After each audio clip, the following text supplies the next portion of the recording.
Sí. Ahí está. Bien. Bueno, Comenzar.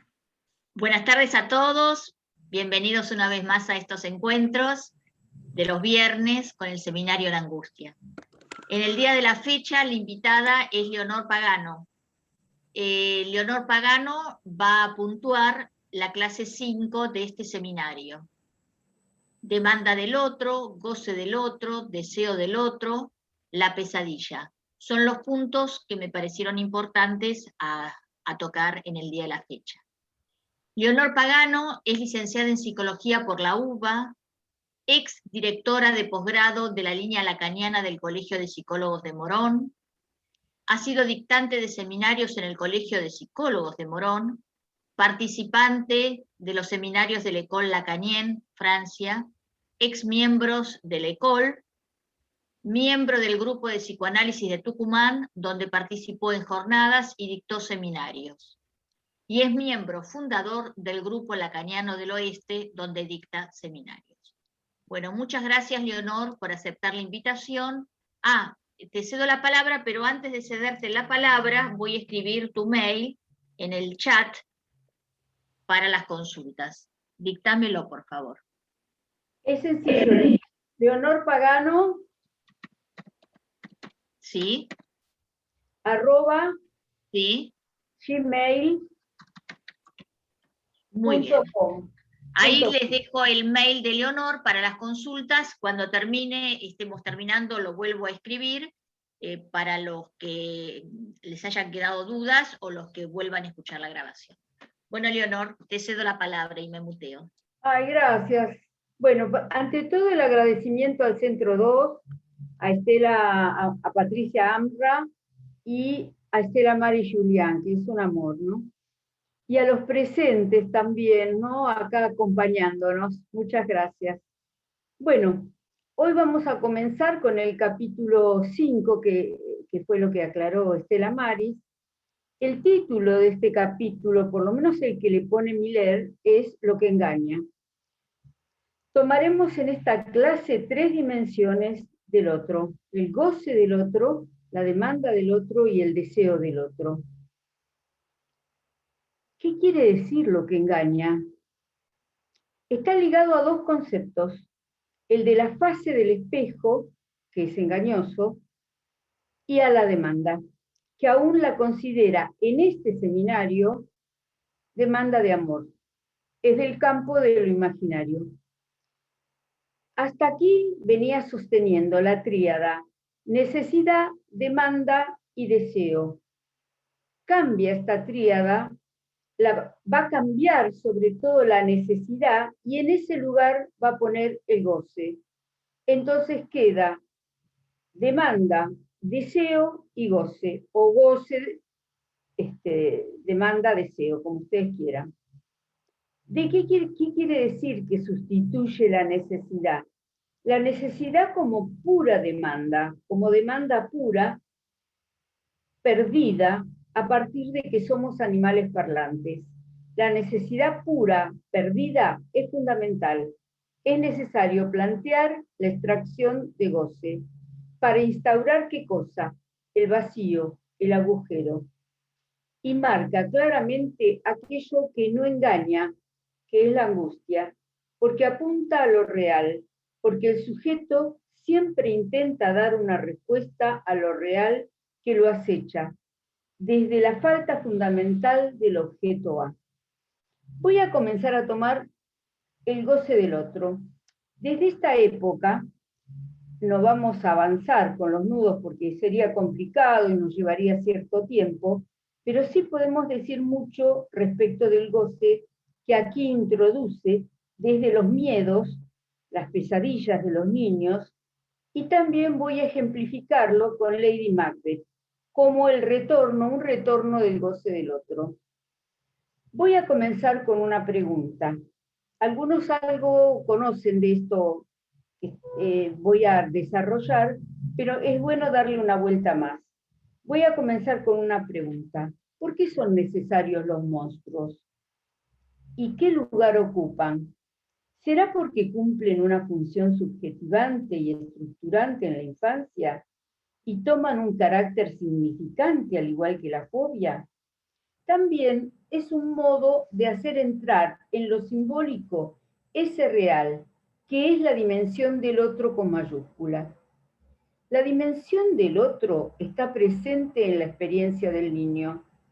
Este personaje humano es el que encarna este otro imaginario, que de adultos es el que llevamos a análisis.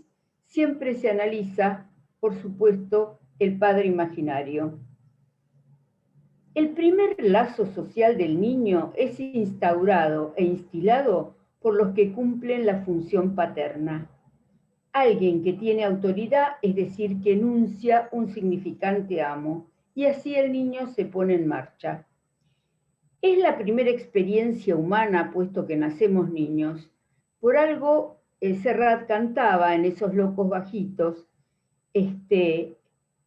niño, deja ya de joder con la pelota, niño, eso no se dice, que eso no se hace, que eso no se toca, y dice muy claramente, nos empeñamos en dirigir sus vidas, cargan con nuestros dioses y nuestro idioma, es decir, aquello que está en relación al lenguaje, que más adelante más adelante lo llamará la langue, que es aquello que nos constituye íntimamente, que es decir, lo extimo, que es lo interiorizado. Es cierto, el lenguaje. Mediante el lenguaje, no todo, incompleto porque falta un significante, es lo que llamamos significante en la falta del otro, la cadena simbólica tiene un agujero, un vacío. Desde el lenguaje, la madre, el padre y otros también en posición de agentes instauran un lazo dominante-dominado. Así, ciertos significantes fundamentales constituyen las marcas inconscientes del niño. Así emerge el deseo y emerge la angustia, que señalará el impedimento del deseo cuando aparece una demanda que es colmada. Entonces, la demanda no dispone de un vacío, entonces obstaculiza. El vacío en sí mismo tiene una función estructurante. Es que en este seminario, donde introduce la función del objeto A, sobre el cual se funda la pulsión. Pero en la neurosis, este vacío intenta ser velado.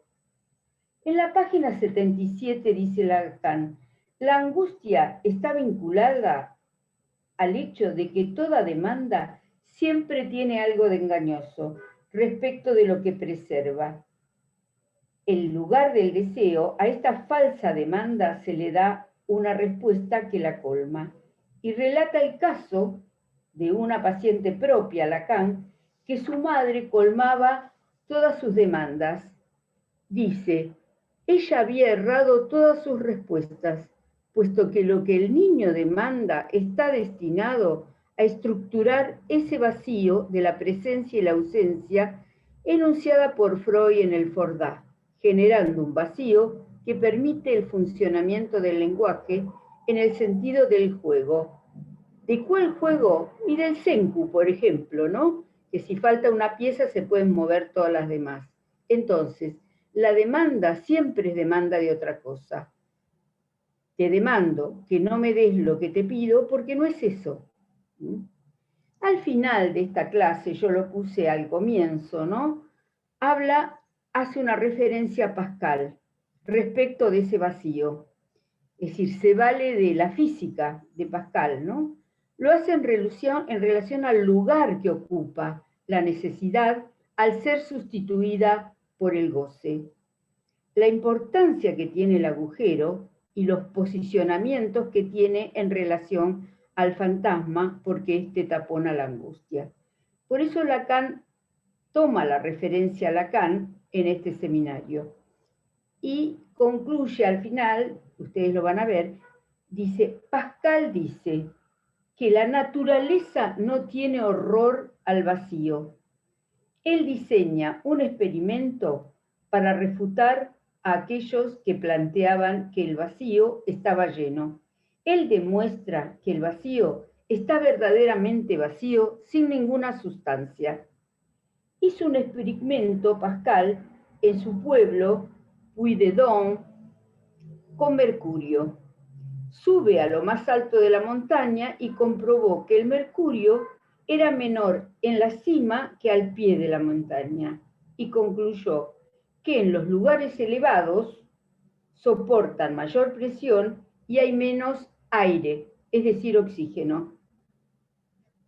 Menos aire arriba que abajo.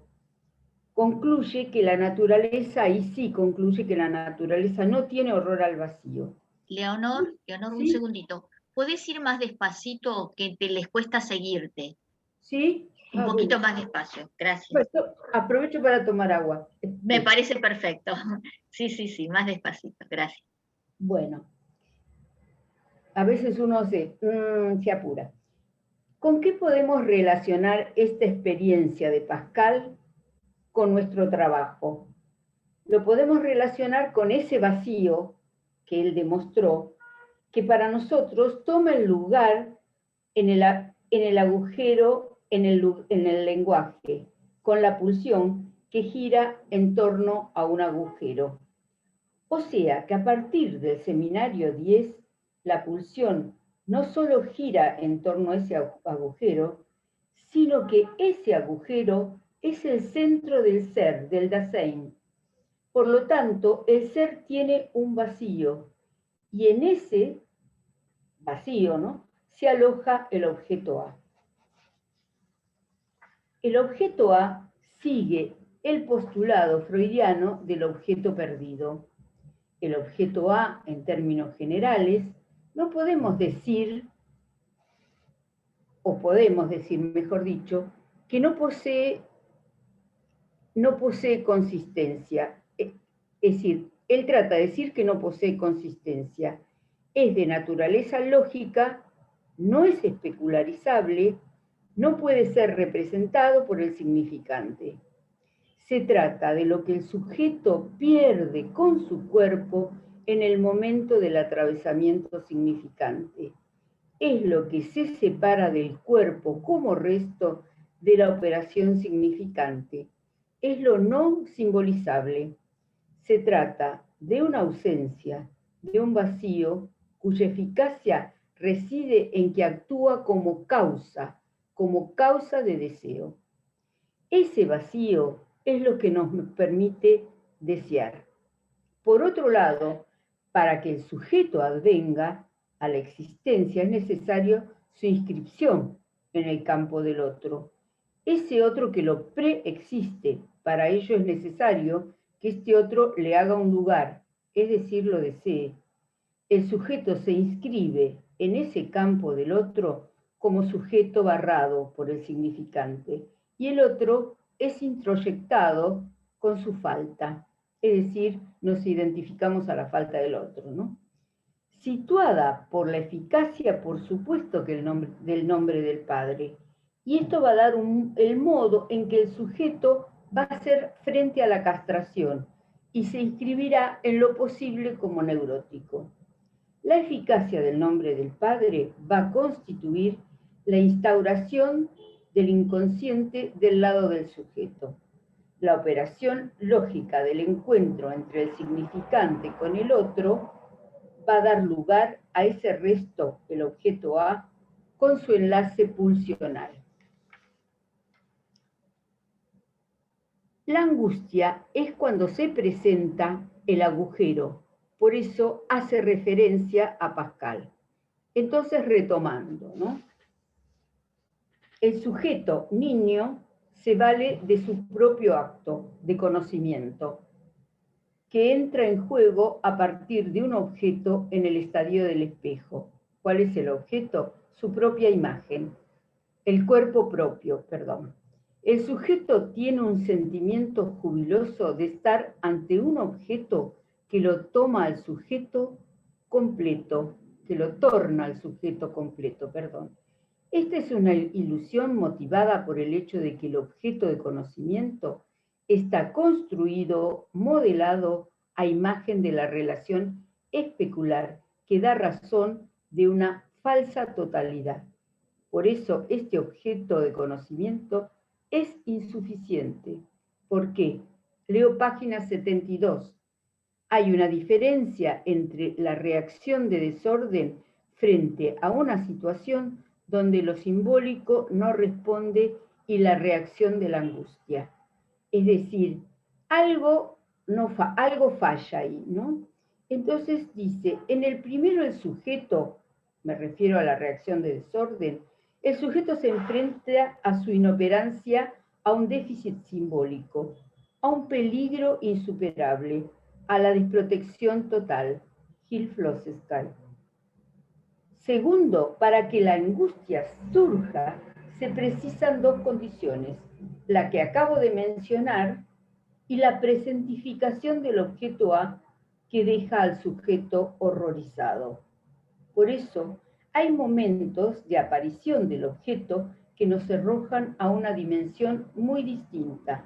Es la dimensión de lo extraño.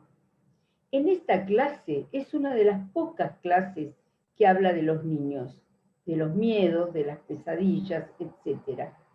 Cuando interviene lo extraño, el sujeto allí vacila y lo que pasa hasta ese momento, que le daba seguridad, es puesto en cuestión. Surge lo extraño de la mano de algo desconocido. Por eso es preciso tratar de explicar por qué los niños tienen miedo a la oscuridad, a los monstruos, esos que se presentan en las pesadillas. ¿Por qué? Como lo dice Lacan en este texto, en la página 71, el Selbewusstsein, que les enseñé a llamar sujeto, supuesto saber, considerado constitutivo del sujeto cognoscente, es una ilusión, una fuente de error, puesto que la dimensión del sujeto empieza a partir de la entrada en juego de un objeto que trata de circunscribir el estadio del espejo, la imagen del cuerpo. Ese conocimiento es una ilusión. Así, el otro se torna amenazante, donde el niño trata de incluir esta presencia para poder cernir a este otro, que se le presenta magnífico, que lo aplasta con sus demandas educativas, demandas donde el otro goza en términos literales. El infante se pregunta, ¿qué quiere el otro de mí? ¿Qué soy para el otro? Esta es una pregunta por el ser que no tiene respuesta. No la tiene en el campo significante, sí en el campo del fantasma, porque es la respuesta al enigma del otro y tiene valor estructurante. Pero en sí el fantasma no es una estructura, es la respuesta que se da al sujeto frente al vacío del otro. Por eso el fantasma conlleva el goce del otro. Por eso en el análisis hay que construirlo. Apunta al corazón de la falta, de la pregunta ¿te hago falta? ¿Qué pasa cuando el otro falta a la cita o cuando está demasiado presente? ¿Cómo defenderse de ese otro tan poderoso? Con una reacción de desorden y angustia. Mediante la reacción de desorden, el sujeto responde a este desvalimiento, a esta inoperancia, al hecho de estar frente a una situación insuperable a causa de su déficit en lo simbólico, para poder comprender lo que está sucediendo. Es allí, justamente allí, donde apela a la construcción simbólica del monstruo, frente a lo extraño, deficitario de su subjetividad, ante una situación de peligro insuperable, va construyendo el monstruo. Por ejemplo, léase el Chucky, que es un objeto de amor de día y a la noche aparece en una transformación de crueldad con una mirada horrorosa. La palabra monstrum remite a aquel que revela, aquel que advierte, aquel que tiene una anormalidad o que tiene facultades sobrenaturales. Alcanza con mirar la saga de Harry Potter. Entonces, el monstruo existe para ser leído en los análisis de los niños. es siempre otra cosa, es desplazamiento de miedos, ansiedades, deseos, fantasías o situaciones traumáticas. En una palabra, ponen en juego las pulsiones. Daré un pequeño ejemplo. Una madre juega con su hija de 3 años al monstruo de la galletita. Por supuesto que la niña tiene dificultades para comer. Este desaparece, el monstruo, ¿no?, cuando la niña se lo come. Y esto le produce mucho júbilo. ¿Qué se puede decir de este juego? Por un lado está la función nutricia que es cumplida, y por el otro, al encarnar lo real de la pulsión vía lo imaginario, se convierte en algo más tangible y produce mucho placer no ser tragado por el otro. A la vez, satisface la crueldad propia de los niños. Ese real, enlazado por vía de lo imaginario, se convierte, vuelvo a decir, en algo tangible, y el monstruo puede ser deconstruido. Paso a trabajar un caso. Puedo hablar de este caso porque es un caso que yo atendí hace 25 años, o sea que puedo hablar con tranquilidad, ¿no? Llega un niño de 11 años a análisis, poco comunicativo, y con el tiempo me cuenta que ve varas, estas le hablan, se le pegan, a veces al cuerpo, lo humillan. Pregunto, ¿qué dicen? Cosas feas. ¿Ahora están? Sí, cerca de vos, se entrelazan y te putean, se están acercando mucho a tu cuerpo, son monstruosas. El niño está aterrado. Pregunto, ¿puedo sacudirlas y espantarlas? Hago un gesto y digo, no te preocupes, solo se acercan para contarnos algo. Esta intervención del analista lo tranquiliza. Dio un giro en el análisis, en el terror que él tenía a las varas, solo se acercan para contar algo, y si no se sienten escuchadas es cuando putean. Estos monstruos varas, tienen condiciones para aparecer por el déficit de lo simbólico, que tiene relación con la precariedad de la inscripción de la metáfora paterna, que es cubierto por lo imaginario para no ser un sujeto arrasado. Este niño puede circunscribirlo mediante esta construcción. Entonces, de lo familiar que pasa a ser extraño, así calma la fuente de angustia que lo embarga. El padre de este niño era violento y lo castigaba mientras la madre se pintaba las uñas. Era indiferente. Esta construcción es un modo de dominar este goce del otro, aterrorizante. De allí venían sus alucinaciones visuales y auditivas. Otra posibilidad para los niños, también para los grandes, ¿no?, discernir la angustia, es la pesadilla. Acá menciona Lacan la angustia de la pesadilla es distinta de la construcción del monstruo. Es la pesadilla la experimentación de la angustia del goce del otro, entendiendo por ello aquel que te oprime el pecho con todo su peso opaco de goce que te aplasta. La pesadilla en los niños tiene un costado benéfico. En tanto soñante, está haciendo pasar del campo de lo real del goce del otro al campo de lo posible de ser simbolizado, cerniendo así esa angustia arrobadora.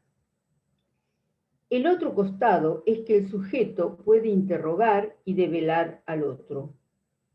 Avanzando en los seminarios de Lacan, en el seminario 22, realiza el nudo Borromeo y lo articula con inhibición, síntoma y angustia. Y ahí se ve más claro por qué la angustia no engaña. La angustia sería la inmixción de lo real, o sea que la cuerda de lo real se desplaza sobre lo imaginario y intenta, vía el objeto, hacerse simbolizar. Entonces, eso lo toma el fantasma y pasa un poco más al campo de lo simbólico. Un ejemplo de esto es la esfinge. Es una figura pesadillesca para Edipo, que lo interroga al costo de su vida, y él puede salir airoso, puede hacer una lectura de lo que la esfinge le pide. Este significante humano, el significante que Edipo dice, que es opaco de la esfinge, es descubierto, y allí ella cae. Edipo logra develar su incógnita. Es decir, esto es muy parecido a lo que realizamos en la dirección de la cura, que es el barramiento del otro con mayúscula. Lo que más cuesta en un análisis justamente es que el sujeto, neurótico me refiero, barre al otro. Bueno, seguimos con los niños. En los juegos, que es el sostén simbólico para el analista, el juego es nexo entre imaginario y real. Este sostén simbólico permite que el sujeto sea reconocido como niño. El juego posibilita en un sujeto que el elemento simbólico significante comience a circular. Es decir, que con Miguel dejamos que las varas hablaran, jugaran, mientras nosotros hablábamos de otras cosas. Y cuando había algo interesante, es decir, cuando él estaba muy tomado por esas alucinaciones, las escuchábamos. Pero ¿cómo se va destituyendo al otro con mayúscula? Por vía del engaño. Cuando los niños juegan, quieren ganar y no vacilan en hacer trampa. Trampa benéfica para el sujeto en análisis. Entonces al otro se lo puede barrar. Por ello, pero ello no es de una sola vez, sino es que es todo un proceso. Miguel había hecho en su delirio alucinatorio una construcción de un monstruo que lo asustaba y me asustaba. Se necesitaba de una alucinación visual y auditiva para cernir ese real que se metía en lo imaginario. Al darle otra significación, es decir, al hablar de ello, él pudo incluirlas en la escena del análisis y eso lo tranquilizó. Pudimos sacudirnos las varas que se pegaban, significante que alude al padre, como un modo de tomar distancia, y juegan las palabras significante como un modo de sacudirse el goce del otro, encarnado por este padre cruel, que lo trae a análisis porque está preocupado, porque no rinde en la escuela. Por supuesto, él era el director de esa escuela y el no rendimiento del hijo era lo único que le preocupaba, o sea, estaba preocupado narcisísticamente. Durante este trabajo de análisis, que habrá durado 2 años, 2 años y medio más o menos, nunca se lo medicó. Después sí, por supuesto, ¿no?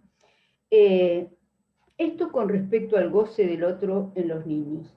Y en los adultos, ¿cuándo aparece la angustia en los adultos? Vuelvo a insistir, cuando lo real inmicciona, es decir, entra en el campo de lo imaginario, y allí el sujeto se conmociona, es decir, esto no engaña. Su respuesta, vuelvo a decirlo, es el fantasma, neutraliza la angustia y la castración del otro. En esta clase, Lacan da un ejemplo exquisito y riguroso y lo toma de Macbeth. Se va a dedicar a Lady Macbeth. Primero lo va a articular con la huella.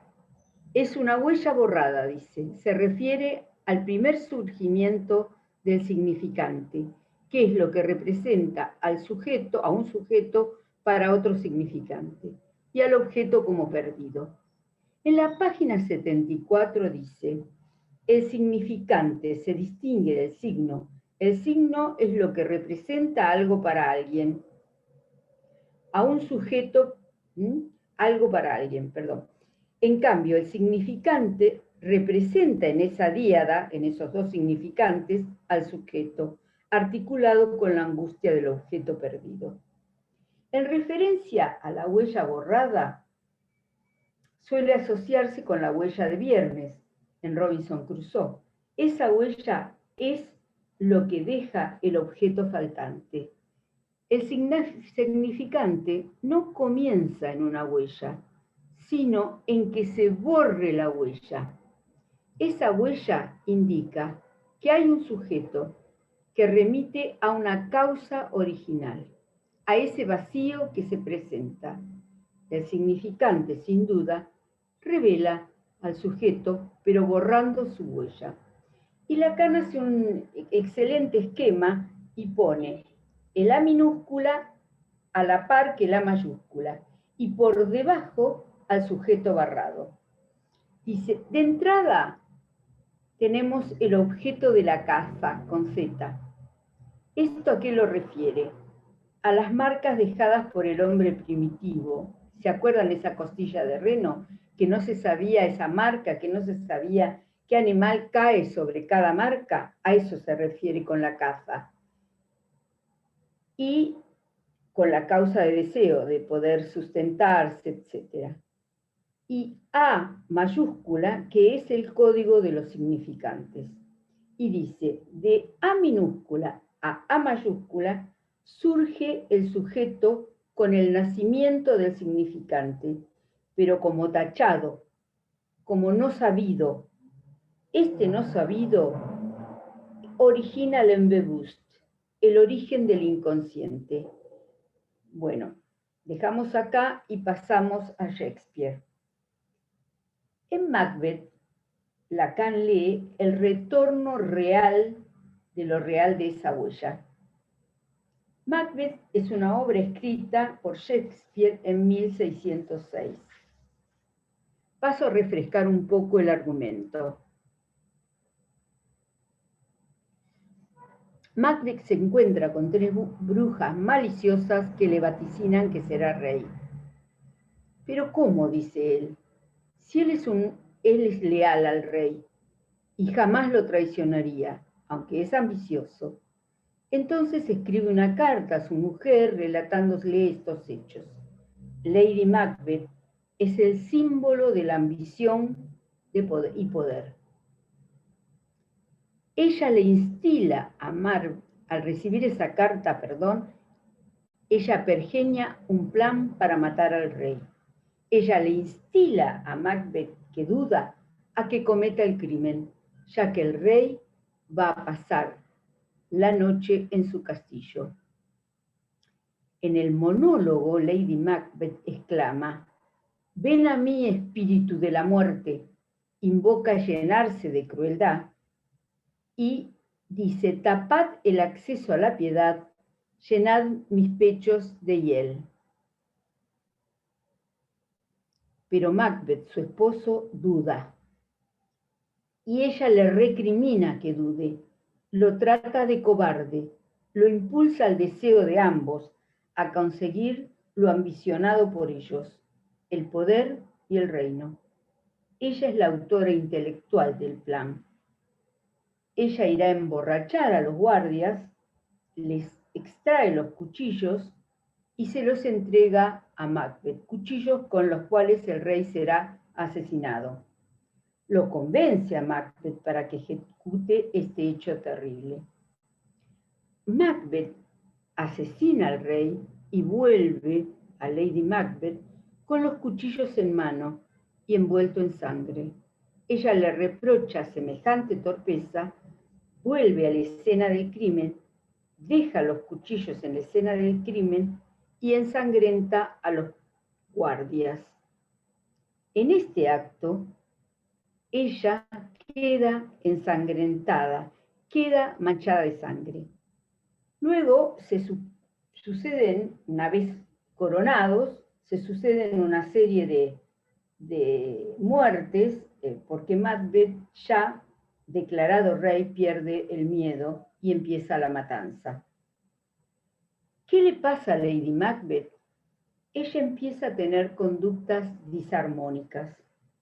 Lady Macbeth, la diabólica reina, se lava las manos incesantemente. Dice Lacan, Lady Macbeth, con su maldita huella, de sangre en las manos, cuyo objetivo es deshacer lo hecho, lo acontecido, lo pergeñado por ella, como una anulación retroactiva. Siente culpa, siente sus manos manchadas de sangre, tiene un comportamiento errático, es decir, se la ve vagando por el castillo y relatando en su delirio los hechos macabros. Ella se termina suicidando. Acá, en este magnífico texto, podemos ubicar la demanda del otro, el deseo del otro y el goce del otro. La demanda está en relación al otro e instila su deseo de poder, que se reúne al deseo de él como deseo de poder. Acá no hay demanda de amor. El deseo es el deseo del otro. Esto lo toma Lacan de Hegel, que en Hegel es un deseo de reconocimiento. En Lacan le da otra significación, que es reconocimiento del deseo. No es deseo de un objeto, no es un deseo de lo que el otro desea. El deseo no es algo nombrante, lo piensa como una pregunta que no tiene respuesta. Una respuesta frente a este vacío, a esta falta en ser por donde gira todo lo pulsional. ¿Cuál es el taponamiento de la angustia de castración y la angustia de castración del otro? El fantasma. Este fantasma responde a lo que habíamos hablado. ¿Qué soy para el otro? Respuesta que pone en juego algo del orden del deseo del sujeto. Volviendo a la señora Macbeth, esa mancha que le retorna como mancha, Lacan la trata exhaustivamente en el seminario 11 y dice que la mancha es una mirada que no veo. La mirada me mira. En sí, la mirada es un objeto evanescente. Volviendo a Lady Macbeth, esa mirada que no veo y me mira es algo que no tengo que ver. Funciona como mancha, en el campo del sentido, por supuesto. Si la mirada no la vemos, todo funciona. Pero si la vemos como mancha y empieza, como la mancha que veía Lady Macbeth, ya empieza un desequilibrio. Hay una desarmonía y hay un retorno de lo real. Ya terminamos. Esto le pasa a ella vencida por los remordimientos. Esa mancha que se positiviza, que le retorna, esa maldita huella de sangre que intenta una y otra vez borrar lavándose las manos, opera como para deshacer lo que hizo. Quiere ir a la etapa anterior. Eso se llama anulación retroactiva. Esa es la idea de querer borrar una huella, sacarse de encima la huella de lo acontecido, huella que retorna desde lo real. Bueno, terminando, ¿no? Como si el acontecimiento no hubiera existido, lo quiere anular. Presentifica el vacío y presentifica el sujeto. En este caso, el goce del otro que no existe porque no hay otro del otro, retorna dándole consistencia a este goce en la alucinación visual y ligada a la voz del superyo. Bueno, hasta aquí llegué. Espero que les haya gustado. Bueno, muy bien, Leonor, muy bien. Te voy a leer una pregunta de Silvina Alberti. Te pregunta si es lo mismo agujero que vacío. El vacío es lo que tomó Lacan de Pascal y tomó la experiencia física del vacío ese que demostró Pascal que había vacío, que no había sustancia, sino que había un vacío. Entonces Lacan lo toma ese vacío y lo pone como agujero en el lenguaje y en distintos seminarios le va dando cada vez a ese agujero una entidad de mayor peso. Pero no tiene que ver con el vacío de amor, no, tiene que ver con ese agujero que nosotros tenemos en la constitución subjetiva. Bien. Te mandan saludos desde Porto Alegre. Ay, Mariela Niceta te dice, la demanda siempre es demanda de otra cosa. La sabe muy bien la histérica, dice, el sueño de la bella carnicera, por ejemplo. ¿Estás de acuerdo? Te pregunta. sí, por supuesto. Por supuesto que estoy de acuerdo. La demanda es demanda de otra cosa y siempre viene a taponar el deseo. Siempre intenta taponar el deseo. Por ejemplo, retomando la cuestión de la mancha, esta mañana me acordaba, lástima que me lo acordé esta mañana, el caso de Freud. ¿Se acuerdan cuando Freud habla de esa mujer que lo viene a consultar por una mancha en el mantel? En el mantel, sí. ¿Se acuerdan? Bueno, no me acordaba yo.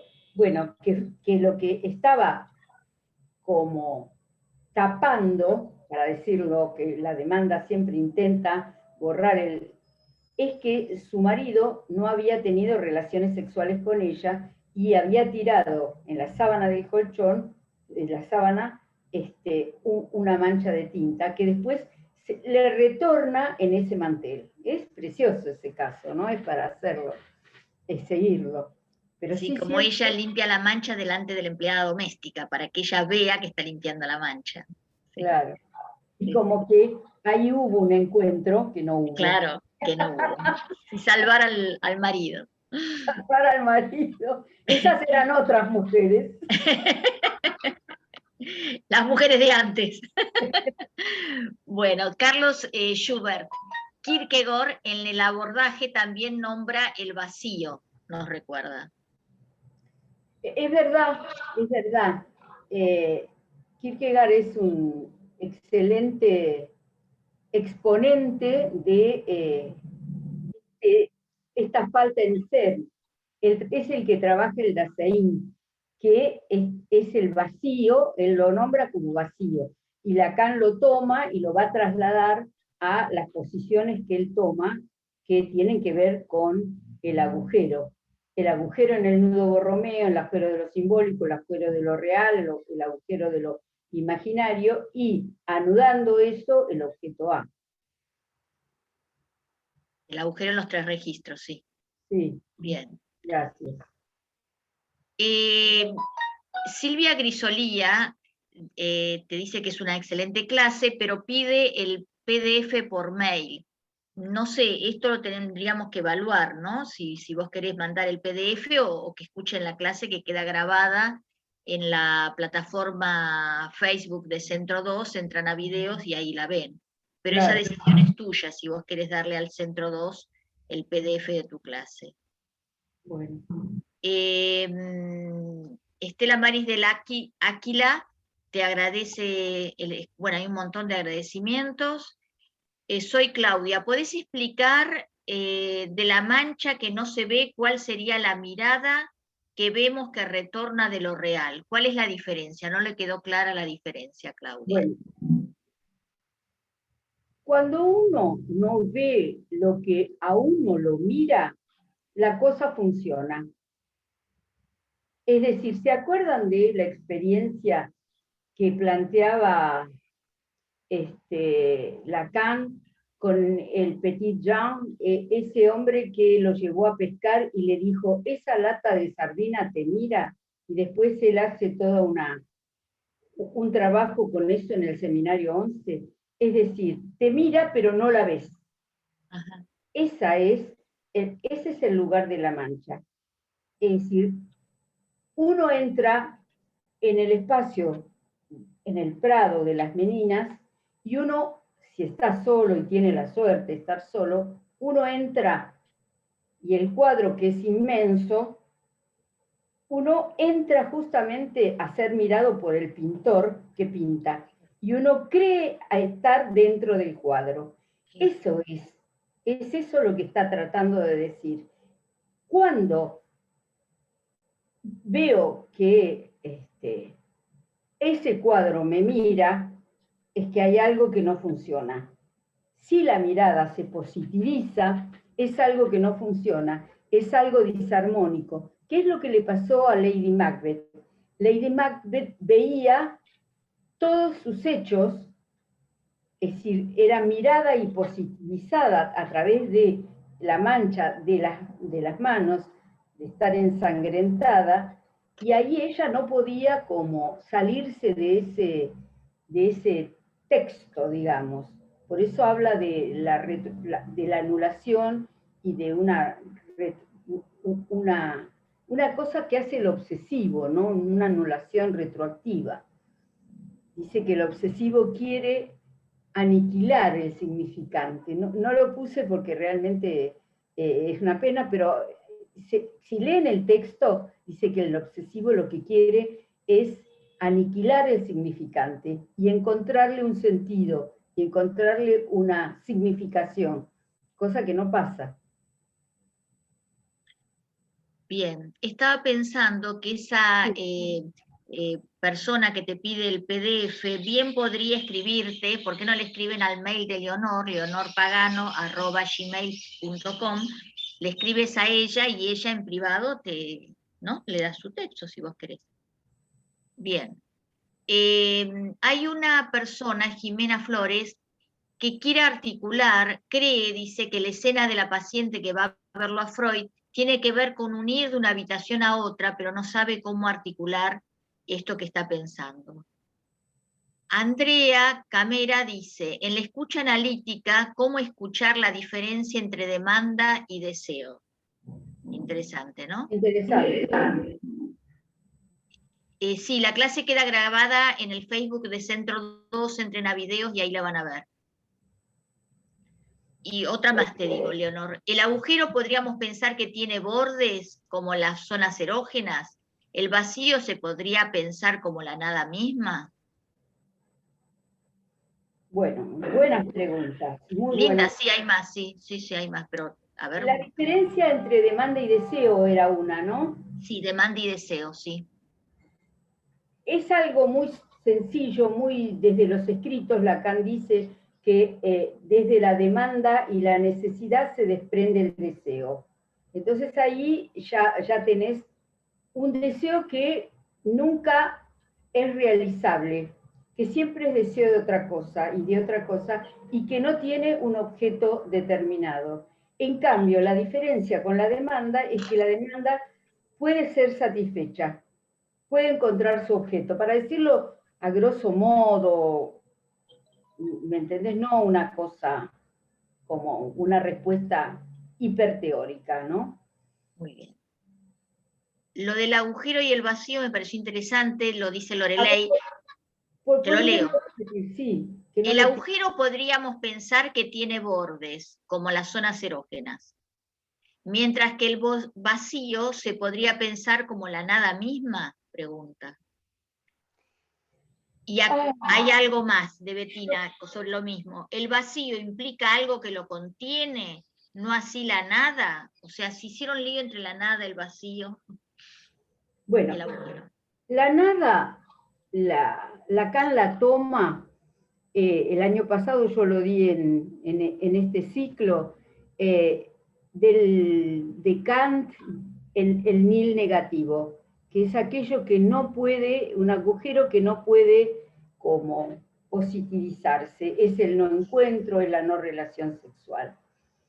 Ahora, respecto de si el agujero tiene borde, podría ser en lo pulsional, ese real que enlaza algo del orden de lo pulsional, podría ser en el borde del fantasma de la cuestión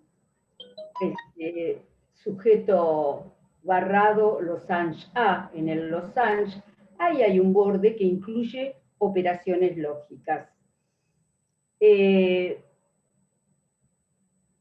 Yo creo que la respuesta siempre hay que buscarla por el lado del fantasma que, como dije acá, no es a construir en la escena del análisis, y no es nunca, ¿cómo decirlo? Nunca es interpretable, no se lo puede interpretar. ¿Por qué? Porque son dos elementos que tanto el sujeto como el A están como fuera de la cadena. Entonces no es tan fácil enganchar el fantasma, pero uno lo puede enganchar, porque todo el tiempo el paciente lo pone en acto. ¿Qué más dijo esa pregunta? Perdóname. A ver, la releo. El agujero podríamos pensar que tiene bordes como las zonas erógenas. Sí, El ahí vacío sí. se podría pensar como la nada misma. Bueno, a ver, Lacan habla del pasaje al límite, cuando habla del vacío. Y en el seminario 11 habla del inconsciente como un pasaje al límite. A ver, ¿te acuerdas cuál era la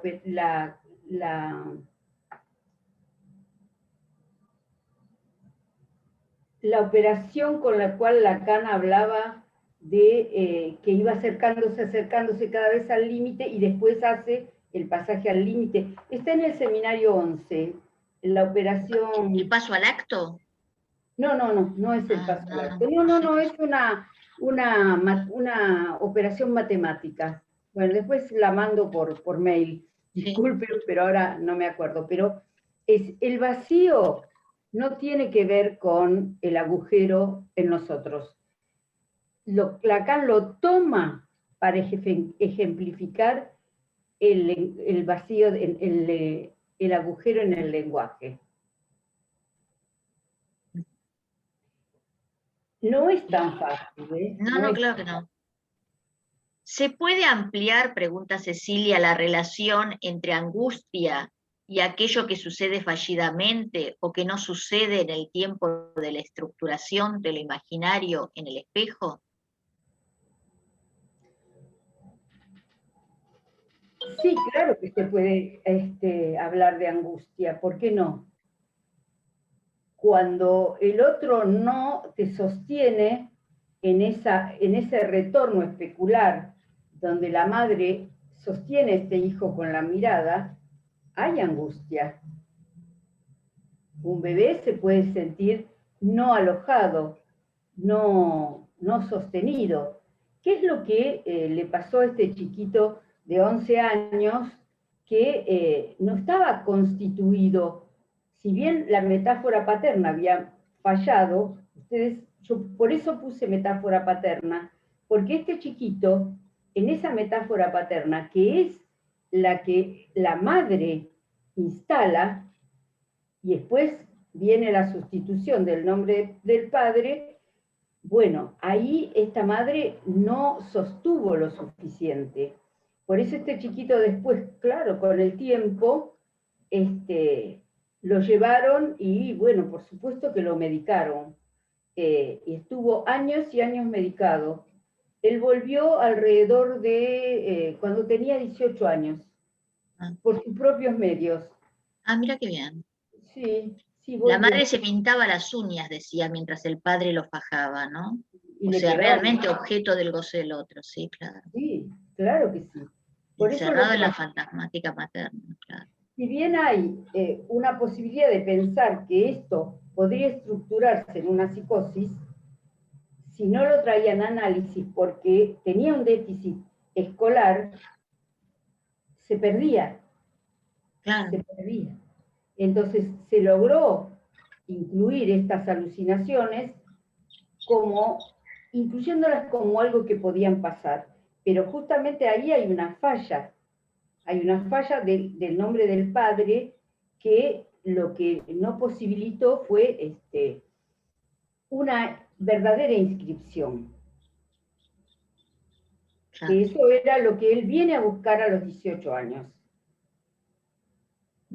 En este momento de estar viviendo en Estados Unidos porque consiguió un contrato para irse, un amor, y me preguntó antes de irse, tenía 13 años, antes de irse me preguntó si qué me parecía a mí si él hacía teatro. Yo le dije, ¿qué es lo mejor que podía hacer? Y gracias a eso él pudo mover el cuerpo de una manera menos rígida, y eso que no estaba medicado, ¿no? Sí. Interesante. Lorelei dice, la primera creación del ser humano es la vasija que encierra un vacío. Ahí Sí. podríamos decir que lo contiene. Sí, Después eso es del seminario 7, Lorelei. Sí, eso es del seminario 7. Que en esa vasija Lacan pone posteriormente, ya en este seminario, el objeto A. Exacto. Te pide Mariana explicar otra vez la diferencia entre monstruo y pesadilla. El monstruo es una construcción frente al goce arrasador del otro. Es un modo de articularlo, es un modo de poder soportar al otro, como este monstruo varas, que estaba diciendo yo, a este chico le permitió que el goce del padre, poner la vara ahí, que no se le acercara tanto. Pero no era posible. Hasta que no lo pudo hablar, yo lo veía pegando saltos en la sesión del susto que tenía. Cuando él lo puede hablar, lo vamos como elaborando. En el caso de la pesadilla, ya la pesadilla tiene como una mayor capacidad simbólica. ¿Por qué? Porque sueño, y el sueño puede ser revelado, esa incógnita puede ser revelada. Yo no sé, en un seminario que hice con Alush, él habló de la pesadilla y decía que la pesadilla representa al falo, porque se yergue, se yergue, se yergue, se yergue, ¿no? Yo tengo mis dudas al respecto. En algunos sueños puede ser, pero no en todos. Y en el sueño de los niños no. Es aterrorizante. Sí, estaba pensando cómo hay una etapa donde los chicos quieren ver películas de terror, Sí. Que suele ser alrededor de los 9, 10, 11 años, ¿no? Quieren ver películas de terror. La pregunta es, ¿qué tiempo constitutivo están atravesando que necesitan ver películas para hacer más, para después no dormir, terminan no durmiendo, pero quieren animarse a ver estas películas de terror y se juntan para verlas, ¿no? Pero bueno, que me parece que Bueno, yo creo que en esta etapa ellos se van acercando de algún modo a la adolescencia donde tienen que destituir al otro y tienen como que deconstruirlo al otro. Un modo de deconstruir al otro es mirar de qué está hecho el otro. Pero mirar de lo que está hecho el otro a la vez produce un efecto. Entonces no pueden dormir después. Bueno, te agradecen un montón la transmisión. Me saco el sombrero, dice Ana María Fiorillo, ante la capacidad y conocimientos y generosidad en la transmisión. Muchísimos agradecimientos que quedan en el chat. La huella, a ver, la huella es ese lugar que se necesita vacío para que haya significante y no angustia, dice Grisel. Y claro, cuando hay esas primeras marcas significantes, uno cuenta ya con un inconsciente. Y eso le salva la vida a uno. Bueno, muy linda clase, gracias Leonor, gracias a todos por participar. El viernes que viene es Carotti, que lo tendremos aquí con la clase 6. Y bueno, nos despedimos. Vuelvo a escribir el mail, Leonor Pagano, @gmail.com, ya sea para los que quieran consultarle o pedirle el texto o lo que fuera, ahí les dejo agendado el mail de Leonor. Bueno, gracias Leonor por participar en estos encuentros, un gusto y nos vemos la semana que viene. Nos Chao, vemos. chao. Chao a Chao. todos. Feliz cumple mañana. Gracias. Fue anunciado públicamente. Bueno, gracias. Bueno.